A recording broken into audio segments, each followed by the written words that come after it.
Sil called me a gold digger and refused to attend my wedding after I became pregnant. My sister-in-law, Na, joined her side, sending me hurtful messages about trapping her brother.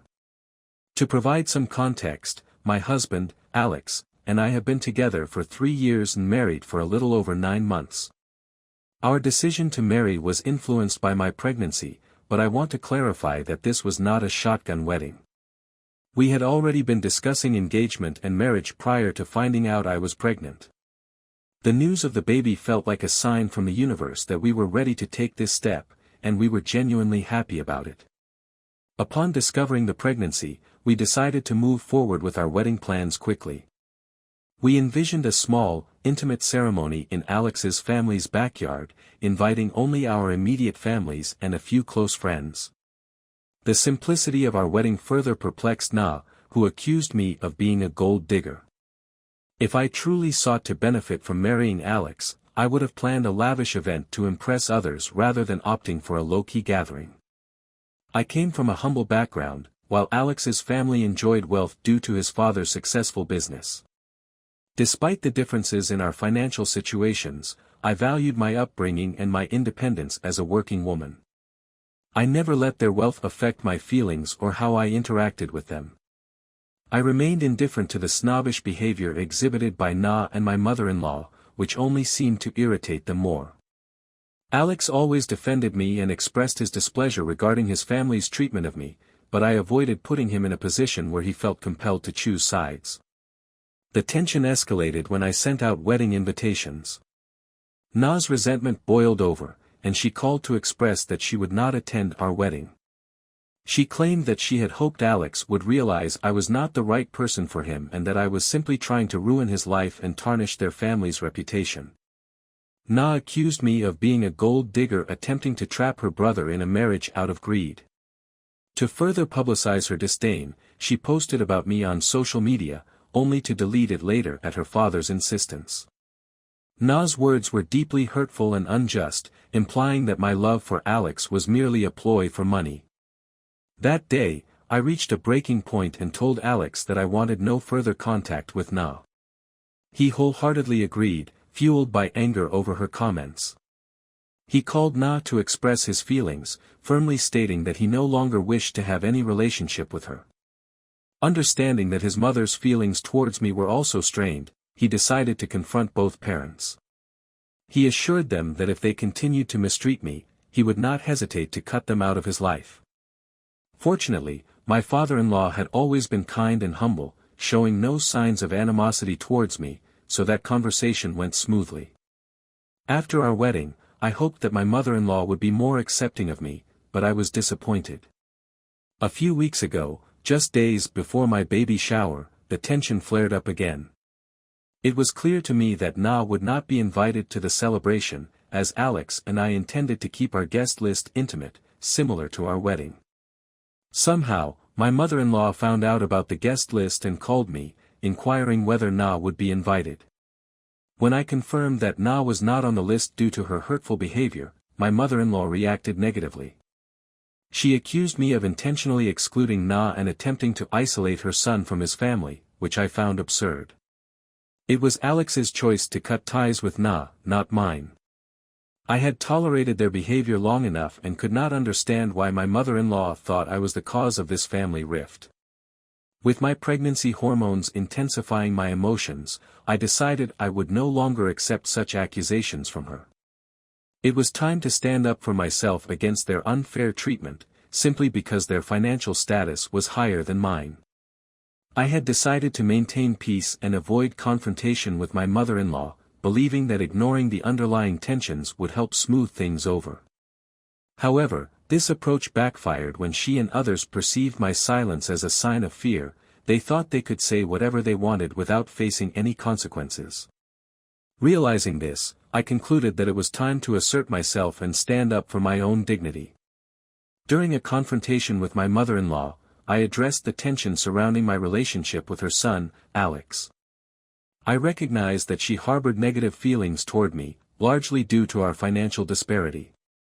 I pointed out that her attendance at family events like the wedding was motivated by her desire to maintain access to her son rather than genuine acceptance of me.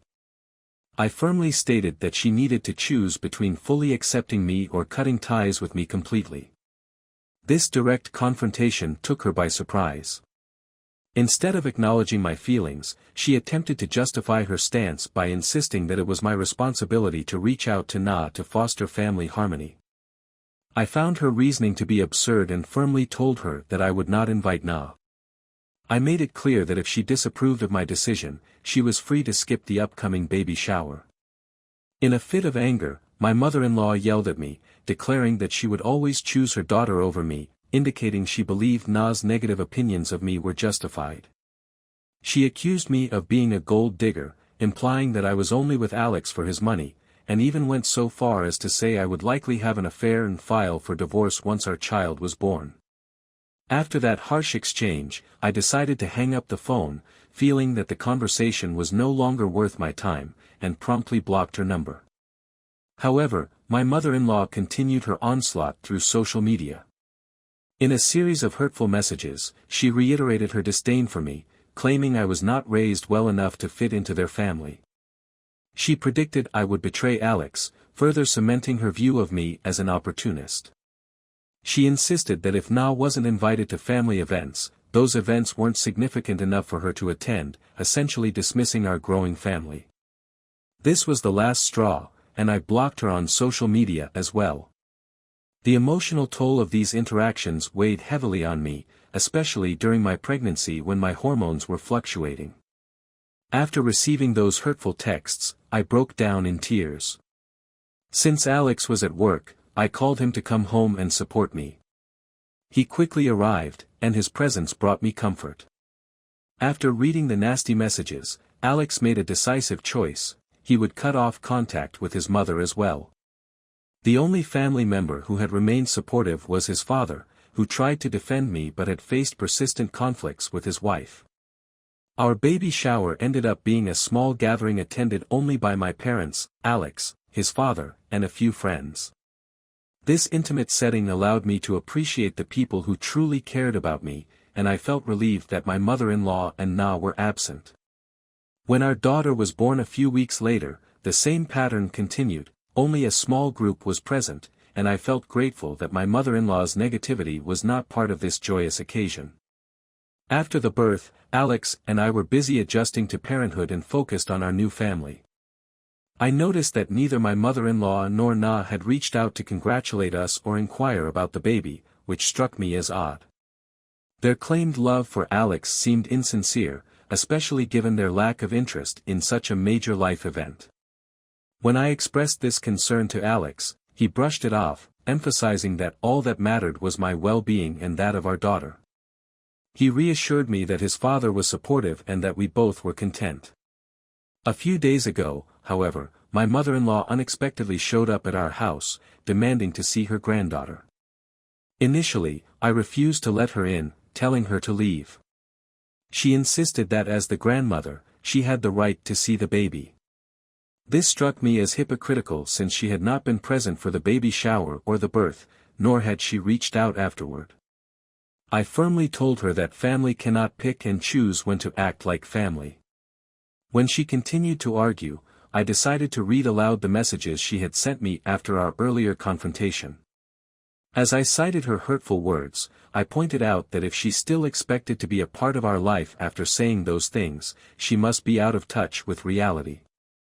I concluded by asserting my rights as the mother to protect my child from negativity and slammed the door, warning her to leave before I called the police. Despite her yelling outside for a few minutes, she eventually left, and I felt a sense of relief knowing I had stood my ground. After the confrontation with my mother-in-law, I felt the need to communicate the situation to Alex. I called him at work to share what had just happened, emphasizing that I didn't want a repeat of that confrontation. Since I was currently on maternity leave and spending most of my time at home, the last thing I wanted was further conflict with his family. I expressed to Alex that it was important for him to address his family about their unacceptable behavior. I pointed out that previously, they had been unwilling to accept me into their family, and now I felt justified in saying that I didn't want them as part of ours. I believed that my request for distance was fair and reasonable, and I was relieved to find that Alex was in agreement. However, my father-in-law had a different perspective.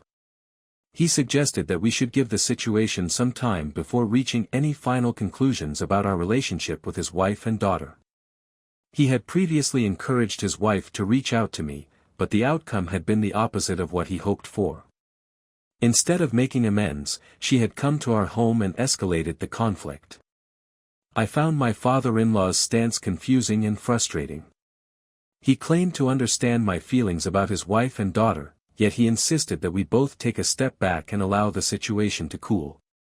He explained that his wife was quite distressed over the lack of communication from Alex, and he wanted to avoid further hurt feelings.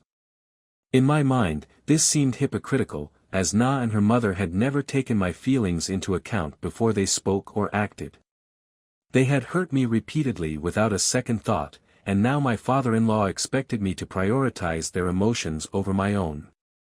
In an effort to communicate my frustration, Alex decided to call his father.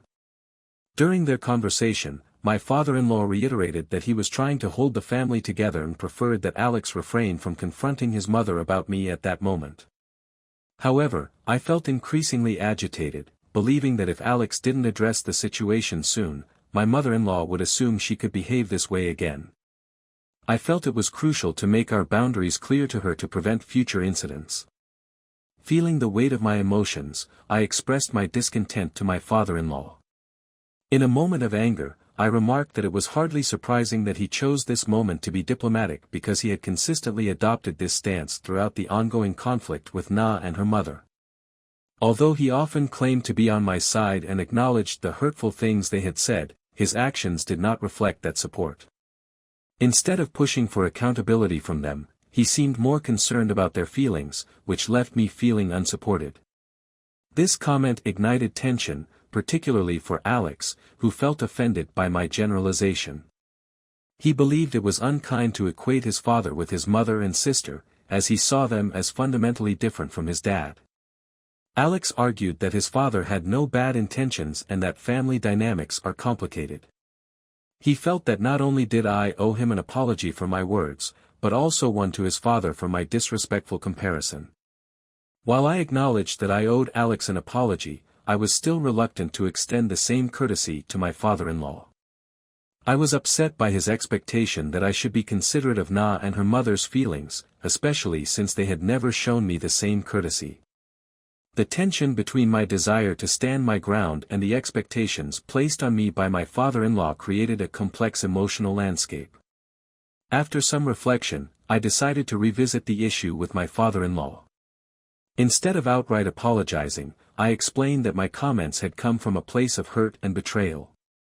I articulated that I had always believed he was on my side and would continue to advocate for Alex and me, but his current diplomatic approach felt inconsistent with that belief. During our conversation over the phone, he listened and responded reasonably. My father-in-law expressed forgiveness, acknowledging that if he were in my position, he might feel similarly given the circumstances. He understood that becoming a new parent is inherently stressful and that my mother-in-law's sudden visit and confrontational behavior had likely intensified those emotions. He revealed that after she left our home, she had a breakdown, crying about how much she missed Alex. This revelation made him hesitant to push her away further by telling her she couldn't see her granddaughter, as he feared it would exacerbate her emotional state. He also clarified his reluctance to abandon his wife and daughter. While he disapproved of their behavior, he felt a strong sense of obligation to them due to their past support for him in his own difficult times.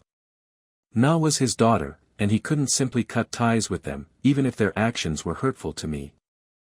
I respected his perspective, understanding that navigating family dynamics can be incredibly challenging, especially when emotions run high. My conversation with my father-in-law ended positively, and I felt relieved about the decision to reach out to him. I recognized that while he made a personal choice to support his wife and daughter, I appreciated his willingness to listen to my feelings. Following that discussion, I made amends with Alex almost immediately, as I felt regretful for the hurtful comments I had made. I understood that he was very different from his mother and sister, and my love for him motivated me to resolve any tension between us. Together, we both agreed to take some time before reaching out to his mother, following my father-in-law's advice. A little over a week later, Alex and I spoke to his father again. During this conversation, he informed us that Alex's mother had returned to her usual self, which, unfortunately, meant that she had resumed her negative remarks about me. In response, Alex decided to unblock her temporarily to send a clear message. He informed her that he did not want her visiting, especially after the incident where she had disrespected me.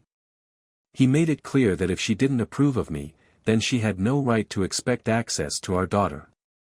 He emphasized that our daughter was our child first and foremost, and her status as a grandmother did not give her a free pass to behave disrespectfully. Additionally, Alex pointed out that she hadn't even bothered to congratulate him on becoming a father, highlighting the hypocrisy of her claims to care for him and the family. This message served as a release for Alex, allowing him to express the built-up resentment he felt. After sending the message, he promptly blocked her again to avoid further conflict. Later, my father-in-law updated us about an angry outburst from Alex's mother after receiving the message. She expressed a desire to visit in person to discuss matters, but my father-in-law intervened, preventing what could have been another significant confrontation. While many around us might have suggested that my father-in-law should leave his wife, I believed that he was committed to making things work. I recognized that his loyalty to his family was strong, and despite the challenges, I understood his decision to stay with them. Fast forward to the present, our daughter is now 3 months old, and things have been relatively peaceful since Alex sent the message to his mother. Neither she nor Na has attempted to contact us, much to our relief. We maintained a good relationship with my father-in-law, appreciating that he had remained kind and supportive throughout this ordeal, despite the tensions with his wife and daughter. However, my father-in-law eventually confided that he had been facing considerable pressure from his wife and Na to cut ties with us. He shared that the atmosphere at home had become increasingly tense, with almost daily arguments. Understanding the gravity of his situation, Alex and I offered him a place to stay for a few days. When he arrived at our home with a duffel bag, we welcomed him into our guest room, as we both had the space and resources to accommodate him without it being a burden. During his stay, my father-in-law opened up about the struggles he faced in his marriage, explaining that fights with his wife had become a frequent occurrence. I expressed concern for his well-being and the health of his marriage, even suggesting that he consider a divorce if things continue down this path. However, he firmly declined, citing his reasons for not wanting to abandon his family. Despite his reluctance to take that step, I managed to convince him to consider couples counseling as a means of addressing the ongoing issues in his marriage. A few days after he returned home, he took my advice and proposed the idea of counseling to his wife. However, shortly thereafter, I received an email from Na expressing her anger at my involvement. She accused me of overstepping by suggesting that they seek counseling, especially since, in her view, I was not part of the family. Her message frustrated me, prompting me to remind her that she had changed her surname after marriage, which, in my opinion, made her less connected to the family she was trying to defend.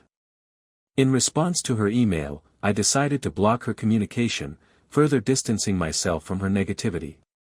Despite the chaos surrounding Alex's parents, my father-in-law informed me that he and his wife were indeed going to couples counseling. I remained hopeful that it might help their relationship, but I understood that even if it didn't work out, they would probably continue to stay together. In contrast, Alex and I were thriving as new parents, enjoying every moment with our daughter.